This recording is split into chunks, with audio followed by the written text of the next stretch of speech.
Hello friends, आइए एक science की बात जानते हैं। जब आप काम करते हैं या एक्सरसाइज करते हैं तो आपके शरीर के छिद्र द्वारा पसीने आते हैं। क्या आपने कहीं सोचा ही कि इन छिद्र द्वारा रक्त क्यों नहीं आती है? आइए इसके पीछे का साइंस जान। शरीर में पोर्स छिद्र होने के बावजूद रक्त नहीं निकलता। इसके कई कारण हैं जो शरीर की संरचना और कार्यप्रणाली से जुड़े होते हैं। 1. त्वचा की परतें। हमारी त्वचा की संरचना में तीन प्रमुख परतें होती हैं: एपिडर्मिस बाहरी परत, डर्मिस मध्य परत और हाइपोडर्मिस अंदर की परत।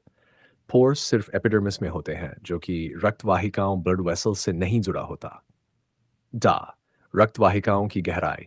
रक्त वाहिकाएं डर्मिस और उससे गहरी परतों में पाई जाती हैं, लेकिन एपिडर्मिस में नहीं।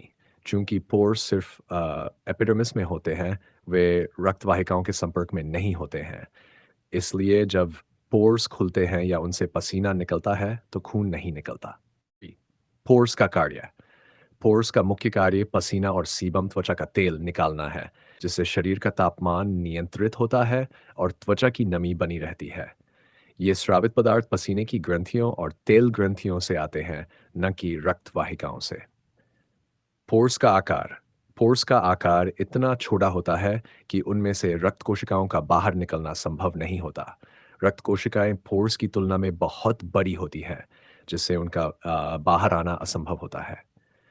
और रक्त के निकलने की स्थिति।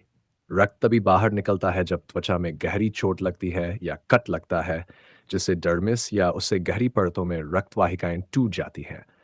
अगर त्वचा केवल बाहरी परत तक ही कटती है या सिर्फ पोर्स तक ही चोट लगती है तो रक्त नहीं सेक्स। त्वचा की सुरक्षा। त्वचा का मुख्य कार्य शरीर की आंतरिक संरचनाओं को बाहरी क्षति से बचाना है। अगर पोर्स से खून निकलने लगे तो शरीर की सुरक्षा प्रणाली कमजोर हो जाएगी। इसलिए प्रकृति ने ऐसी व्यवस्था की है कि पोर्स केवल पसीना और तेल ही निकालते हैं, खून नहीं। इस प्रकार शरीर में पोर्स होने के बावजूद रक्त नहीं निकलता, क्योंकि शरीर की संरचना और कार्यप्रणाली इसे रोकती है।